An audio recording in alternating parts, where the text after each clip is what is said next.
The reason I was drinking so much is because I'm just an anxious motherfucker. Like, I'm constantly overthinking things. And I feel like, even though it's kind of a curse, it's a blessing too.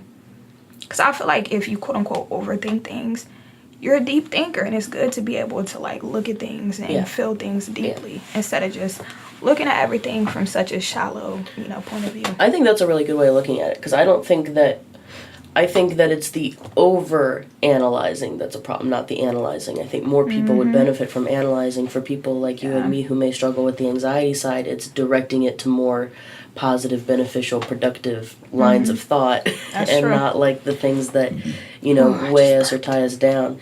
I know I have a problem with that balance personally, because I don't know when... So, like... you need to be able to laugh it off at some point, or you need to be able to laugh and cry, but like... If you don't, you will literally kill yourself. You for real, and especially as a person who struggles with mental illness, like, I have to remember who I am and how my brain works, but at the same time, when I laugh things off, I can just, like, then stop caring about it at all, and now I'm not dealing with the problem.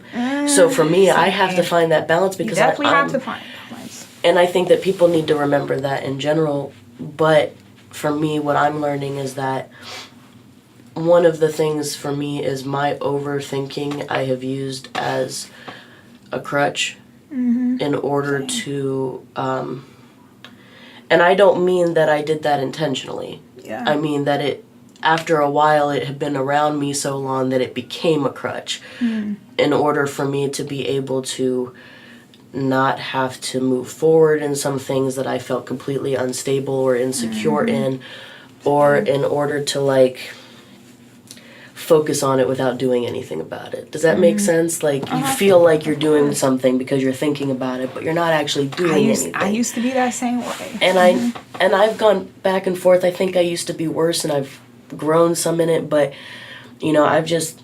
as I evaluate myself over the last, like, probably year and a half that I've been thinking about myself and where I've been at, I just see a lot of allowing myself to choose against what I know based on what I feel and what's comfortable. You know what I mean? And in some ways, when you struggle with anxiety, it becomes comfortable after a while. At least for me, it does. And so I'm trying to get back into remembering that I'm supposed to be striving for... I stand for peace. I stand for, like, peace, love. I stand for unity. I stand for Christ. Like, those are the things that me personally that I stand for. Yeah. So I've been standing for something that I don't even believe in. I don't believe in being that, but I've been choosing it. So that's a whole different thing, though. It's just a side note. Even though, like, I'm, like, super anxious about a lot of things, and I get super nervous about a lot of stuff, especially if I care about something. If I don't care about something, I'm not going to be nervous because I don't give a fuck. But if I really, really care about something and I'm, like, super, super passionate about it, I get, like, super nervous, and I wish there was a way that I could, like, cover it up. But I think it's something I should just embrace. And one thing, whenever I'm, like, too scared to do something, or if I'm just like, oh my gosh, I'm about to perform, I'm so terrified, what if people don't like me, what if I do bad, what if I mess up, what if I'm shaky, I just have to remind myself, Kyla, one day you're gonna die. You're going to die. True. People don't like to think about it, but sometimes I will actually sit and picture myself laying in a casket, and it just snaps me out of it. I'm like, you know what, if people do laugh at me, if people do make fun of me, if I'm embarrassed, who gives a fuck? Because I don't... But not even just that you're going to die. One day you're going to be 80. If you live to be 80, you're going to be 80. I don't want to be, sitting in my rocking chair like, I could have been Beyonce. That's real. I could have been Maya Angelou. Yeah, bitter and but all that stuff. I didn't go after I wanted because I was so worried about motherfuckers that don't even know me. I was so worried about what they thought of me. So even though, I'm always, like, nervous and anxious about stuff. I think that people do. I mean, like, whether you're worried about failing or whether, like, people worry about the wrong thing in other ways, too. Like, they focus on stuff that can't give them anything. But also, you have to remind yourself that the people who have all these negative things to say, I'm not saying people who have anything negative to say are just haters, because sometimes you might have a negative opinion about something just because that's how you feel. But people who like troll, people who are like, oh, you're this, you're that, ha ha ha. You have to really put into perspective, those people probably are not, they're probably not going after what they want out of life. They're probably just complacent. They're probably just doing the everyday thing. And they're honestly probably like, they secretly admire you. They secretly admire you and they envy you. And they're probably, I mean, people who hurt people. You know what I'm saying? So it's like they got their own demons that they're not dealing with, and it manifests in them attacking other people. And the unfortunate thing is that if people don't deal with the things that are causing them problems or where they're unfulfilled, like, it'll just get worse. It's just like a disease, like the way that it works in people's minds. So it's like, when I look at that, I'm always torn, because like sometimes I still be getting mad when I see shit, like, you know, but like I used to be way worse as far as like when somebody did something wrong, it'd be really easy to just be like, man, fuck them, like cut them off. But now it's like, now I've seen so much more of like things people go through and how it affects their minds and things like that, that a lot of times I'd be seeing shit and be like, damn, who hurt you, bro? Like, and I know people say that jokingly, so it's like I don't mean that in the joking way. I mean that like legit, like, it's like, true, who hurt you, but and that doesn't excuse the behavior, and a reason is not an excuse, but it is something to know, I guess.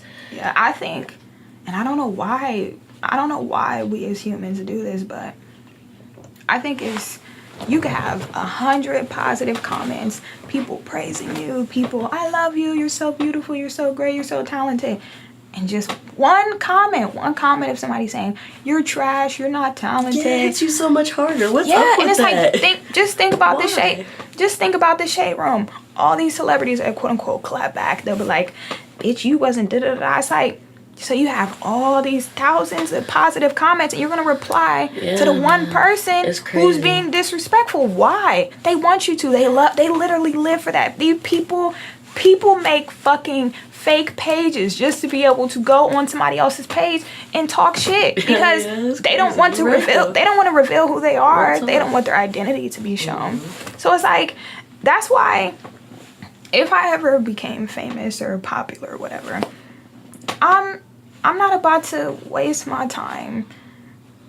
I'm not about to waste my time responding to people who don't believe in me or who obviously are trying to hurt me. Well, yeah, you don't want to give those people power. If I do respond, I'm not going to say anything bad or negative. I'm just going to say thank you, God bless. Yeah, I mean, the thing is, like, you know, nobody can actually make anybody do anything else, but people absolutely have influence.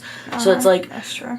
How you respond, like, how much power you want to give that person. You know what I mean? Like, when you clap back, they won. You gave them that power. And when people say you won, people just think that's a saying. Like, no, you literally let them get what they wanted. You let them win. Or like, even if you want to look at the person who commented on my music video and was like, low class bitch, don't quit your day job. I responded, but I didn't clap back. The only thing I said was, thanks for the view. Yeah. And I put a heart. I even put a heart beside it. Well, I know that person was like, damn, wow, she said thanks for the view. So, cause I want you to put it into perspective. Yeah. That you came on my page and you watched my video. Yeah. So I mean, so you're working on the new project, and it has a little bit more of like. So when you were, before I say this, then, when you were making, you know, Little Misunderstood. Did it have like a specific focus, or was it more just like, I want to get a collection of songs for an EP that reflect me, that I like, you know, like?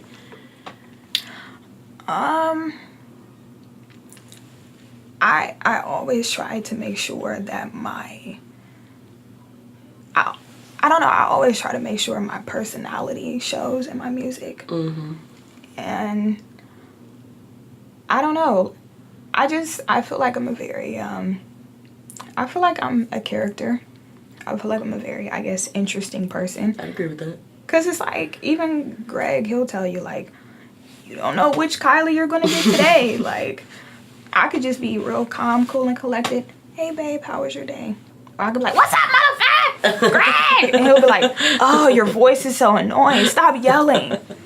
You really just don't. You don't know which one you're going to get. And like, when I was a kid, I always used to be like, I just want to be more poised and more calm, cool, and collected.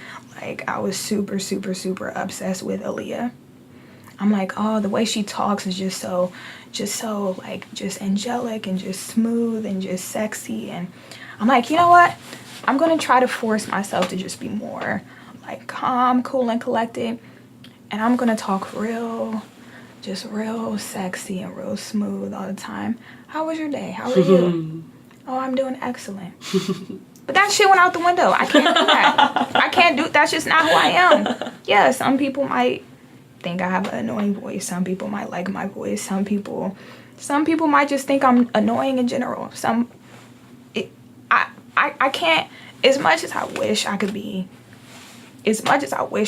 other people, I can't. Like, I'm stuck with myself. So instead of like trying to be like, oh, I'm going to put on this facade and I'm going to make my project, you know, seem very serious and dark, or I didn't want it to be fake, and I didn't want to put on a facade. So I'm like, you know what? No, honestly, I feel like I'm a very misunderstood person. But I understand why people would misunderstand me, because there's a lot of fucking different layers to my personality. Like, and sometimes people, you know, might be like, you're bipolar. 1 minute you're spiritual and you're talking about God, and the next minute you're cussing and you're talking about sex, and the next minute you're talking about getting high, and the next minute you're talking about meditating. It's like, I'm a fucking human. I'm sorry, I have 100 different sides to me. Yeah. If you choose to be one way all the time, that's good for you. I wish I could be like that, but I'm not. And no, that makes sense. I just wanted to make sure. No, that brings a lot of clarity for real. Because basically, if I'm understanding correctly, it's like the first project, you were just like, you knew you had these different parts of your personality, so you were just letting your personality shine. And then now, as you're learning to love yourself and your personality more, you're going a little more deep, but it's still about personality, which is why it's a part 2. But it's going to be a little bit more of the introspective, I've been taking a deeper look at things too at the same time.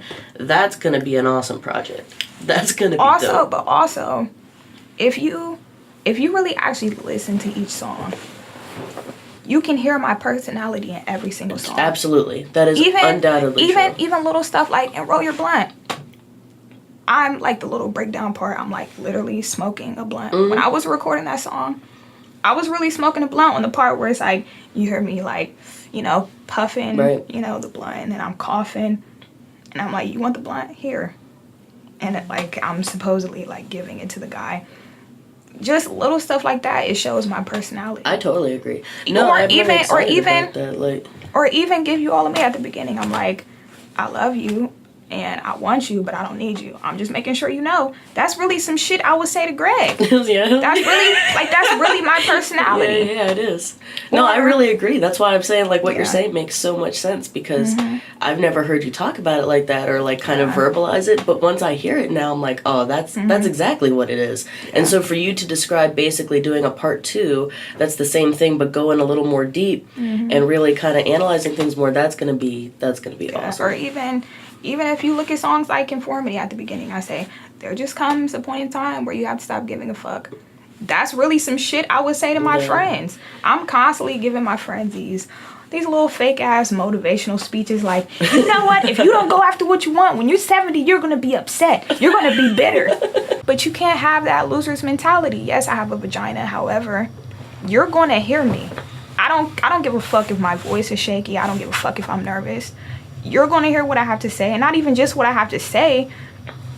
I'm going to make you see what I'm doing and the hard work that I put into what I'm doing. Yeah, I think that's the key to it. Like, if, you know, like if we're going to say, like, and we should be saying that we should be a part of every industry at every level just as much as the men, because we're 50 to 51% of the population. But the women have to want it enough, and they have to be assertive. Now, that's all true. But we also, like, it needs to be about doing the work too, because you do also get the other side of it too, where you get people who feel like things should be handed to them, whether it's because they're a man or a woman. All of it, honestly, it's all a big clash of egos and entitlement in a lot of the times. That's true. So it's like I have to even keep my ego in check me sometimes. too, all the time. Especially when you know, you just know all the work you put into stuff. You're like, God damn it, y'all motherfuckers gonna pay attention. But at the same time, that's actually something I pray about. Like, God, please keep me humble. Really, please keep my ego in check. Because Greg, he'll tell you, like, I'm a very, very, very passionate person. Like, he was saying this the other night when I was talking about, like, I was talking to Greg about the, you know, the whole tweet or whatever. He was like, oh, you felt left out, baby. I was like, yes, I felt left out. And it's not even, to me, it's not even an ego thing. I just know how many hours I spend doing the shit that I do. I know how hard I work. I'm feeling like that too. So I just want my respect. That's all. And I was telling him, he's like, oh, here you go. Passionate Kyla. There she goes. But he wasn't saying it in a bad way. He was just saying, he was like, that's why I love you. You're just so passionate. And I am passionate. Yeah. It's a process. Yeah. You know what I mean? It's all a process. But see, sorry, Malcolm, and even all the other guys, like, I really respect what you guys are doing. I'm just saying, like, and I don't even think that they purposely do it. I think that's just how it is. I think, well, and we also have to remember too, like, Columbus is truly building a culture. Mm-hmm. The grass is green. It is so green. It's still sprouting. Yeah. It's still sprouting. So part of the conversation needing to be had isn't so much that it's not happening so much as we need to make sure it does happen, because it's part of those fertilizers that need to go in the soil from the beginning. Mm-hmm. So it's not about calling the men or women negative in any way, but it's more a call to action on how we do want to see things move forward. I know for me, what I try to think when I go into a room, when I move into a situation, I literally just try to move as if every person in that room is the same as me. Mm-hmm. Whether that's their first open mic or whether they've got 15 years on me, you're the same, period. Mm-hmm. And if I can function like that, I have the best nights. The nights where I feel superior or inferior are always shit. Mm-hmm. You know what I mean? Like, you feel like crap. Whoa, Rachel, did you see my tweet about that, or are you just talking? I'm literally just talking. Oh my, what the fuck did I tweet? I said, I think I said something like, being egotistical isn't just about thinking you're superior, but it's also thinking you're inferior. I did see you say that. I wasn't thinking about that just now, but yeah. Malcolm, he was like, can you unwrap this for me? And I'm like, still about the self-focus. It's like, you say, for example, if I'm at a show and this girl goes on and she kills it, she sings her ass off, and people are like, you sang, go girl. And then I'm like, damn, I have to go after her. I know I can't sing as good as her. Oh my gosh, I'm not good enough. She's better than me. Everybody's clapping for her. That's a sense of egotism too, because absolutely, you're placing somebody above you based off of what you think they can do compared to what you can do. Yeah, anytime that the focus stems from me, it's egotism. It's self-centric. So it's like, you know what's another example of this is people thinking humility is self-loathing. Like, people thinking that to be humble you have to be like, I'm such a worm, I suck, I'm never gonna be in. When in reality, and this is something that's or people think you have to put yourself down in order to be humble. If somebody gives you a compliment like, oh, your EP was amazing, oh, it was okay, no, that's not being humble. That's just say thank you. Yeah, that's not being. And I even have to remind myself of that, because Greg, he'll compliment me all the time. You so sexy, baby. You so sexy. And I'll be like, no, I'm not. I'm ugly. Right, the reality is, I know I'm not ugly, but I call myself trying to be humble. And we gotta quit doing that shit to ourselves, because it wrecks us. And he hates it. He's like, can you just say thank you? Just take the compliment. And I hope he never stops reminding me. But real talk, like, that is, it's hard, and it's hard to, because it feels. Because it feels bad, it doesn't feel selfish in the way that we normally think about things, but it's still self-focused. I think it feels even better when you put yourself out there and you're not afraid to bug people and be like, hey, you're doing a show, let me know. Hey, I'm still here. Hey, listen. And of course, I'm not saying spam people and just every 5 minutes be like, listen to my song, listen to my project. Like, actually spamming individual people, like tagging people, I don't believe in that. But you definitely can't be afraid to promote yourself, and you can't be like, oh, people are going to be annoyed I'm constantly posting about this. I don't give a fuck. Because how else are people going to know if I'm not? Because sometimes people might see you constantly posting something, and they're like, you know what, I'm curious. She's constantly posting this. Let me actually click on it. Right. They might click on it and be like, wow, this music is amazing. Yeah. Like, this project is amazing. True. Like, I'm a fan. That's another thing. Artists, you can't feel entitled. Even if you know you're talented, even if you know you worked hard, you have to be willing to put yourself out there. Now, does that mean actually individually spamming people? Right. Like me tagging a whole bunch of people in a status or in anything and be like, hey, listen to this. Because nobody's going to do it, and if they do, they're only doing it because they feel obligated. Yeah, that's a good point too. But if you want to spam on your own page and constantly post up like, hey, listen to my new EP, somebody might see it a few times and finally decide to just click on it out of curiosity and end up being a fan. That's what's happened to me quite a few times. For sure, you're not gonna. I mean, I think that people need to consider and like be considerate and whatever. Oh, of course. Promotion's super important. Mm-hmm. So and putting yourself out there and not being entitled. I'm not comparing myself to Kanye talent wise, but I kind of feel like Kanye when he first came out and he was like saying like, y'all gonna respect me, I ain't just a producer, I'm a rapper. Even his mentor, well, he's not his mentor anymore, but at the time his mentor, Jay-Z, he even told him, stick to producing.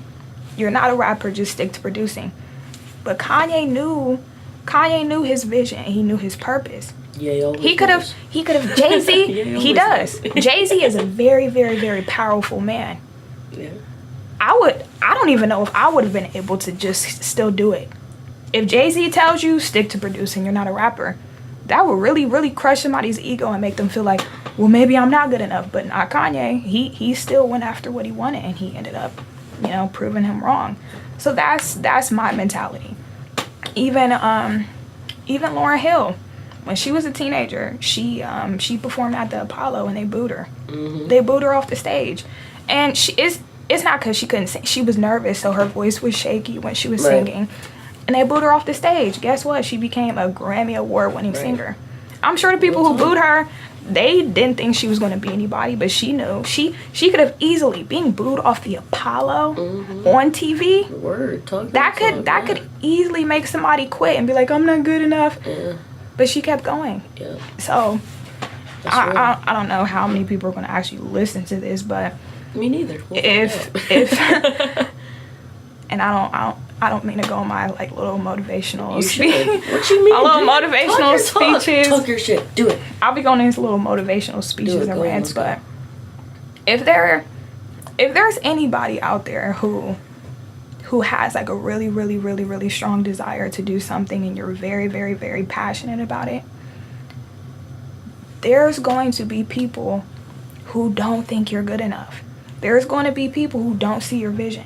There's going to be people who, even if you became famous or you became successful at whatever you want to do, there's still going to be people who just simply don't care for you. There's famous people who are millionaires, who are rich, who are famous, who have a huge fan base, that still have people who dislike them and don't care for them. Mm-hmm. You just have to make sure that your self-esteem stems from yourself. You have to make sure that no matter what anybody says, if you perform and you mess up, if you're nervous, if you have stage fright, whatever the case is, whatever is your flaw or whatever you feel is holding you back, don't let that be the reason why you quit doing what you believe in your heart that God put you on this earth to do. Mm-hmm. I literally had the worst, and I'm not over exaggerating, I had the worst stage fright. When I was a little kid. I won't go too deep into it, but long story short, I did a talent show. After I was done singing, my mom laughed at me. She completely, you don't remember I told this story at my release party? Yeah, I told this story at my release party. My mom, after I was done performing, my mom laughed her ass off. She was clowning me. I was only 7 years old. After that, I was like, I'm never going to sing in front of anybody again. Because just think, if you're a little kid and your own parent is laughing at you, that could easily fuck you up and make you be like, I'm never going to sing in front of anybody. But for years, I would just sing to myself in my room. I would just write songs, and I'd be like, I want to be famous one day, but I'm like, I'm never going to be able to be a singer if I can't even sing in front of people. When I turned 20, I was like, fuck this college stuff. I'm not going to college because that's not what I want to do. Now, if you really do want to go to college, I support that. Right, for sure. But I know in my heart that's not what I wanted. I don't want to go to college and get a degree and get a career. I want to fucking sing. I want to do music, and I want to be a Renaissance woman. I want to be like Maya Angelou. I want to be talented in multiple things and inspire people through all those different avenues. So when I was 20, I made the decision, you know what? I don't know how long it's going to take, and I don't even know if I'm going to ever be able to overcome it, but I'm going to try. That's when I started singing at open mic nights. And my first open mic night, oh my gosh, it was terrible. I was singing in a completely different pitch than the song. My eyes were closed the whole time. My whole body was like just shaking. Like, it was horrible. And the whole time I was up there, I was like, oh, I'm gonna die. Oh my gosh, I'm gonna pass out. I was like, I'm about to pee on myself. I was like, I can't wait. While I was singing, I was thinking like, I can't wait till this is over. Oh my gosh, this song is so long. The song was only like 3 or 4 minutes, but I'm like, when is this song gonna be over? Right. And right after I was done, I wanted to go back up. I wanted to keep doing it. Yeah. And you know, here we are now. Here we are now. I'm performing and singing in front of people all the time. Not to say I'm like Beyonce. I still get nervous about stuff, right. But no, if you were to compare my first open mic night to now, it's totally different. Totally different. Yeah, people. I think that's a really good word. I think that's probably a good way to go ahead and close it out. Appreciate that. And I hope people listen to that, because like that's really some real shit for real. Like, yeah. And I mean, people do need to keep in mind, when you move forward, you still got to deal with the stuff that's scaring you. You don't just pretend it doesn't exist. You just move forward and continue the process. And even once you overcome something, like even if I start performing at the same level as Beyonce, there's still going to be other things that I need to overcome. Always, yeah. Like interviews. Yeah. Interviews terrify me. Yeah. And I love to talk to people, but like actually, because I know how people are, especially on YouTube. They're like, as soon as they watch something or hear something, especially if it's a new artist, they just start analyzing and criticizing, and why does she talk like this, and why does she do like that, and why is her hair like this? And that's a huge fear of mine. But guess what? When I die, I'm gonna die by myself. I'm gonna be in that casket by myself. And even before I die, I'm gonna be an old ass woman. I really don't want to look back on my life and just be sad and depressed about how I lived it. So I'm with it. I think that's dope. Let the people know where to get a hold of you real quick. On Twitter and Instagram is Slow Class Kai. It's spelled how it sounds. Kai is Kai. On SoundCloud, it's NyQuinn. It's NyQuinn. And also, if you want to follow me on my YouTube channel, it's also Slow Class Kai. And I will give out my Facebook, but you don't need to follow me on Facebook. And it's not really important. So, yeah. Well, thank you for being willing to go so deep for real. Oh my gosh, I love this interview. I really appreciate you sharing and being real with me. I appreciate you coming. Rachel, can I tell you something?